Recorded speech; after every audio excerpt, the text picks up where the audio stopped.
Yan na mga guys. Katapos ko lang mag-hot shower. Presko, masarap. Kasi hot shower naman yun eh. Okay lang yun. Walang problema yun. Ang masama nun kapag malamig na tubig, yun ang gamitin mo o shower mo. Nako, mahirap yun. Dito, may hot shower kasi dito. Paborito ko yan. Pag nasa abroad ako, yun ang gusto ko laging gawin kapag umuwi ako. Kahit nung nasa papa ako, ganun din. Nag-hot shower ako. Ngayon, mga kabayan, mga guys, bababa na tayo. Kasi maghahapunan na ako. Meron pa ako natirang piniritong isda. Hindi yun sa kinain ko ngayon, yung kaninang umaga niluto ko, tatlo yun. May isa, kakainin ko yun. Tapos, kakain ako ng tinapay na may palaman na peanut butter. Paborito ko yun eh. At may salad din ako dyan. Titignan ko kung makakain ko yung salad ko. Kasi may kanin pa naman eh. Ngayon baba na tayo para tingnan natin yung doon sa kusina uli. Yung dati nating yung paborito nating area pala. Tara, samahan niyo ako. Yan na ako guys. Kaya punta ako sa kusina. Yan. Yan. Kain na ako. At prepare natin tong Yan. Andito na ako sa paborito nating area. Ito palagi yung madalas puntahan natin eh. Kasi dito yung dito tayo kukuha ng pagkain natin. Yan. Ito yung natira kong pakita ko sa inyo. Kinukuha ko Ayan. Ayan, sa taas. Kinukuha ko siya. Kasi, natira siya. Wow! Diba? Ayan. Ayun ko may kanin pa ako natira. Ayan, pakita ko sa inyo kanin. Ayan. Tapos, pagkatapos ko kumain, kakain ako ng tinapay. Ganun yun mga guys. Tapos magtitimpla tayo ng green tea. Dating gawin. Kaya, muli, bababa ko yung phone kasi magtitimpla tayo ng green tea. Ito na. Magtitimpla na ako ng green tea. Bali, hugasan ko muna yung tasa ko. Makita nyo ko ito sa lababo. Wait lang.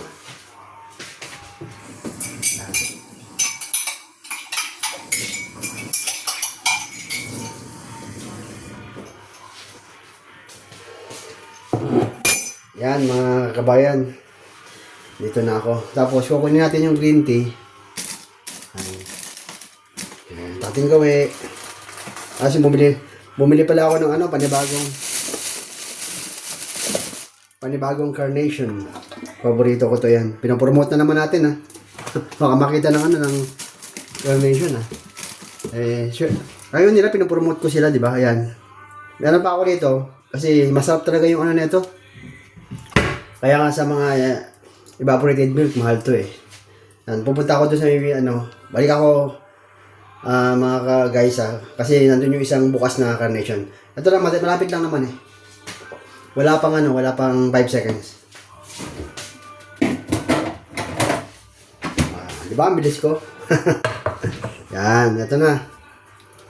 Bali, magpapainit ako ng tubig.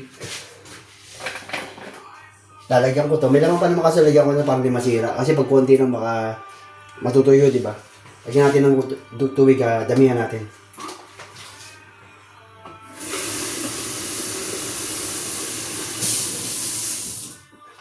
Magpapainit na ako mga guys, mga kabayan, magpapainit na ako.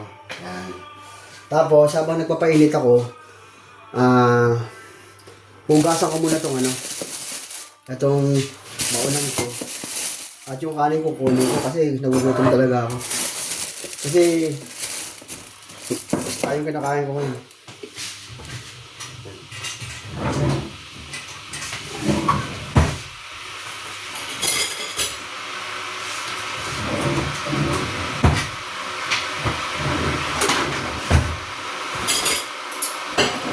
Kaya mga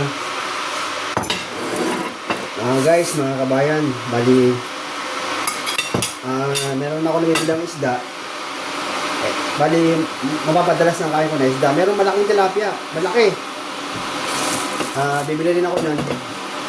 Next time, bibili ako sabay. Mackerel tsaka tilapia. Kasi, yun talaga hinahanap ko noon pa. Noon kasi sa dati kong tinirahan, alam niyo na yung kung saan yun, di ba?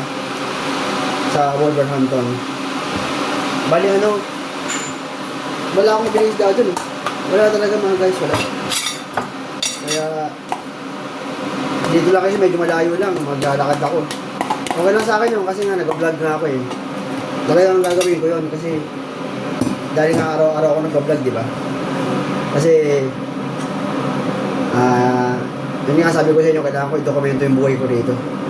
Kasi darating ang araw na siyempre tatanda rin tayo, di ba? Hindi lang kung mangyari sa atin. At kapag dumating yung time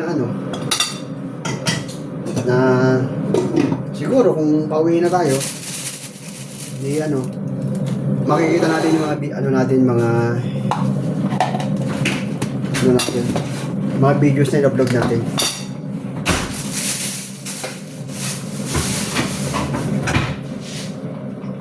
Yung kasama ko umalis, di ko alam kung saan pumunta, bibili siguro. Sanay maglakad yun eh. Lumabas eh. Yung kasama ko. Kasi laking tao yun. Malaking tao tapos bata pa. Malakas. Malakas siya. Kumpara sa atin. Kalahati ng edad ko sa edad niya. Kagaya sinabi ko sa inyo, 27.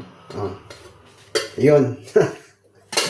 Pero sumasabay pa rin naman tayo. Hindi tayo papatalo sa kanila, di ba?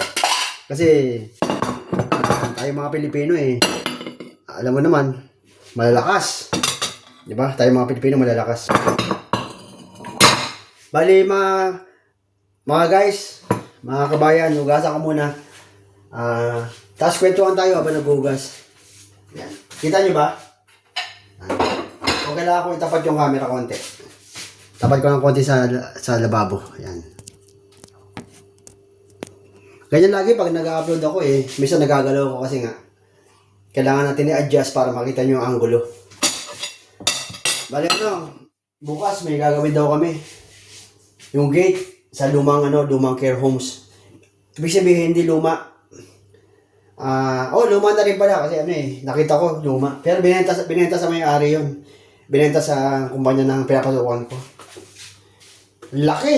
Parang haunted house. Totoo po. Galing kami kanina dun Parang haunted house. Nakakatakot.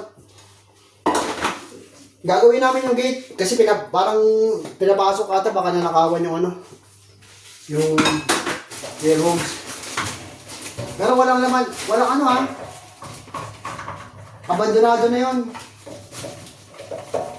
Abandonado.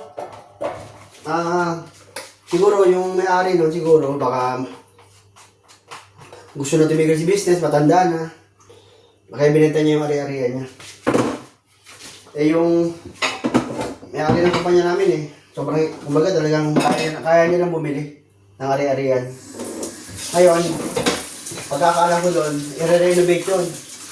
Kung may-ari yun, malaking trabaho yun. Malaking trabaho yun.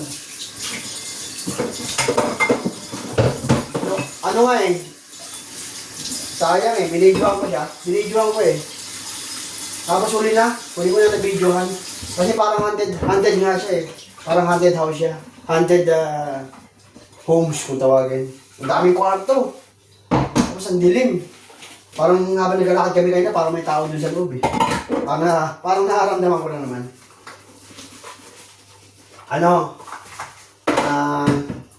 Yun nga. Doon kami bukas. Lalagyan namin ng gate kasi. May gate na yun, kaso nga sa gilid nakakapasok. Iniiwasan, alam mo naman, siyempre bago, binili nila yun, di ba? Ingatan nila. Kumbaga, nabili ko ng kumpanya ng pinapasukan ko Pinaprotektahan nila. Iniingatan na nila, yun. Para walang makapasok. Bakit? Kasi pwedeng, may mga gamit pa rin sa loob yung mga, halimbawa, yung mga PVC, mga halimbawa, acoustic tiles, pwede lang nakawin yun Kasi wala kang tao. Ngayon, hindi nila alam, yung mga tao, na meron na may-ari nun, nabenta na. Konti lang, sayang nga. Konti lang na video ko, sayang talaga. Huli na, papalabas na kami. Siguro mga 1 minute lang.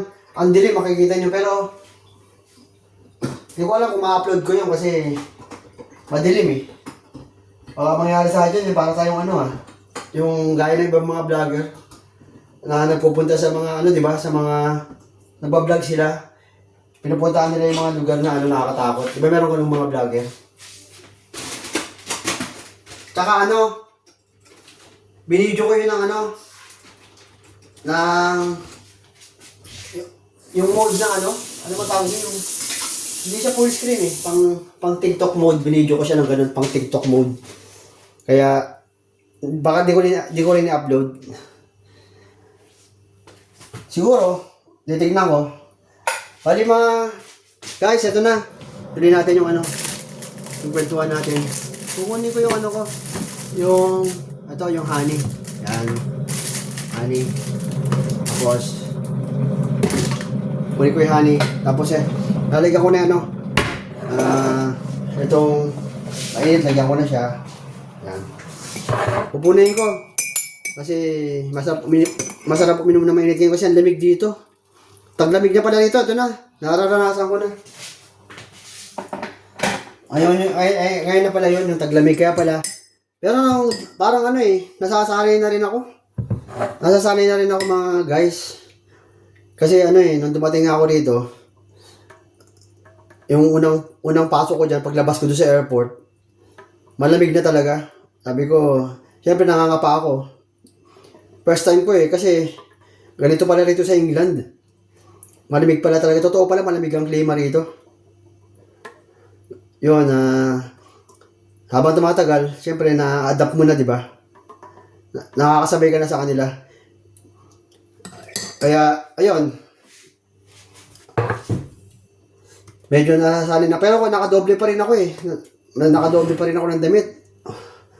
Dito nga, sabi ng kasama kong Pilipino mararanasan daw dito. 3 patong na damit. Biruin mo yun. Tapos sa kwarto. Nakamedyas ka. Nakamedyas ka pa. Ibig sabihin, nasa loob ka na ng bahay Ibig tumatagos yung lamig. May heater eh. Siguro para sa kanya siguro, hindi niya kinakaya. Yun. Ayun, bali pag titignan ko pa kung anong mangyayari kasi sa ngayon kaya ko pa naman. Kailangan kong bumili ng jacket na makapal yung ginagamit nila. Sinasabihan nga nila ako nagkataas sila sa akin, parang baliwala lang. Nasasanay na kasi ako. Yan. Parang gusto ko kasi lamig. Kaya ganun. O ngayon, punta tayo sa Dali na natin to sa lamesa kasi tapos na kumain si ako naman kakain.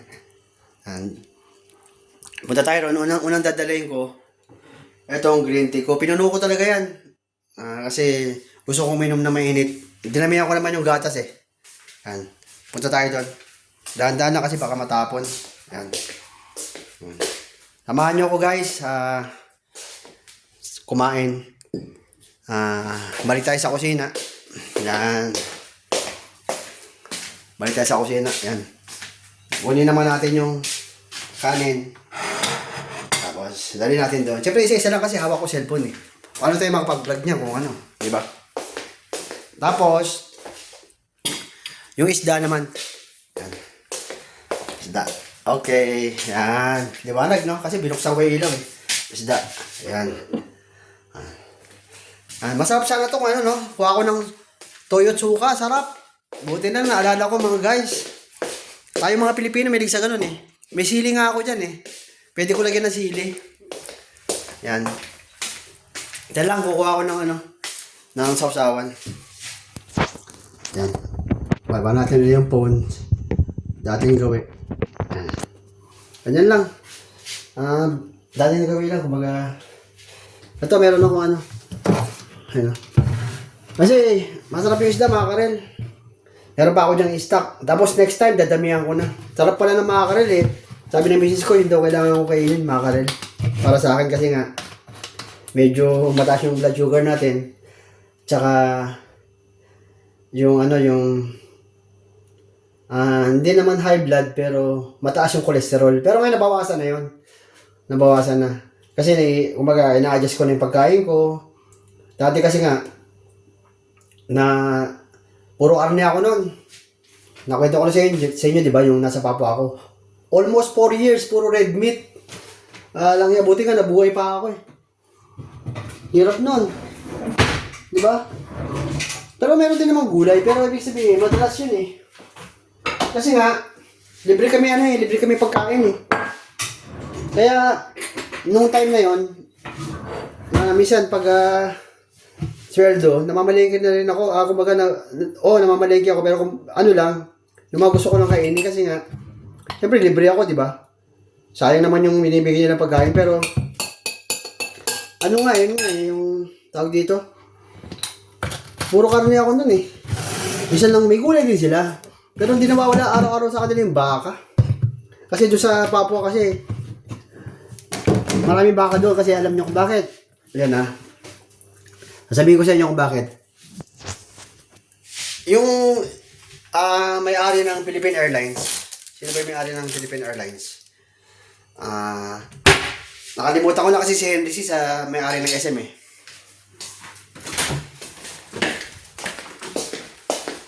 Bali tawag dito. Yun. Puro baka yung sinusupply nun. Meron pala siyang company doon sa Bali kakain muna ako mga guys. Ito na. Tutuloy ko yung kwento ko sa inyo mamaya pag sa taas tayo. Bye.